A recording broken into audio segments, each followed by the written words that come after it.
Good day, ladies and gentlemen of YouTube, and welcome back to Team Fortress 2. And today, I have some Pyro gameplay on Payload Badwater playing in the background, playing on defense, but we'll get to that topic in just a few moments. First of all, this is the official announcement that my Smithmas giveaway has now ended. In case you don't recall, I mentioned that I would send a personal message on YouTube to all of the winners. So be sure to check your YouTube inbox for a message regarding that giveaway if you haven't just yet. That being said, I'd like to thank each and every one of you for entering and subscribing. We've just hit over a whopping 250 in just a few days. That on its own is a pretty big accomplishment, and notably, a very, very nice Christmas gift. So again, thank you guys so much. Okay, I'm coming off as a bit of a sap right here, so let's move on to the gameplay! As stated earlier, this is a collection of clips of me playing as a Pyro on Defensive Payload Badwater, and I'm using the Degreaser, the Flare Gun, and the Home Wrecker. Well, actually the Festive Flare Gun, but that's just actually a reskin. And the Home Wrecker, it's not on there for any particular reason. I just like to have it on. Now, what makes this important is that this was one of the first instances where I actually bothered to use the Flare Gun. And let me tell you why. I'm much more of a shotgun fan than anything. To me, Pyro is all about getting up close and personal with your enemies, and my strategy is to quickly light them up with the flamethrower, utilize the compression blast to knock them in the air, of course, and then whipping the shotgun out to blast a few pellets through the victim's chest. I noticed that I prefer this strategy a lot more than using the flare gun, because a shotgun is absolutely devastating at point-blank range. Plus, it has 5 more shots than the flare gun would, making it a very quick process to eliminate many classes, with the possible exception of a heavy because he's got a minigun, and the soldier because he has a rivaling shotgun, and sometimes a demo man. I repeat, just sometimes. Just saying. Now, I'm quite distant from saying that the flare gun is a bad weapon here because it has quite an advantage of long range, something that the Pyro doesn't excel in that much.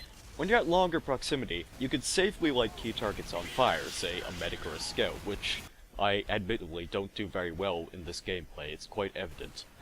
That and it crits with 90 damage if the target is already on fire, but this is where my problem with the flare gun comes into play. You only have one shot at close range. One shot, and then you gotta reload. This may not seem very problematic, since a skilled Pyro can air blast their flaming targets and then shoot a critical flare at them, but sometimes, the target can still live to sort you out, and in comparison to the shotgun, you'll still be at a relatively close range to finish the enemy off, since the shotgun is a hit-scan weapon. But, if the enemy begins to run away, this is a point that I should actually make pretty clear, then the flare gun excels a lot more than the shotgun because the flares have a traveling time. They can go much farther across the map, and they arc just a bit. That's one important thing to note. So, against retreating targets, it's probably a much better weapon than the shotgun. That's my opinion though. If you like using the flare gun more than the shotgun, you have my complete respect. Me personally, I think I'll stick with the shooty booty weapon.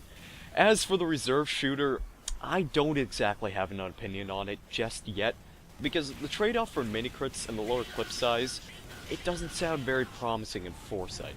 I might investigate further into that sometime in the future. We'll see.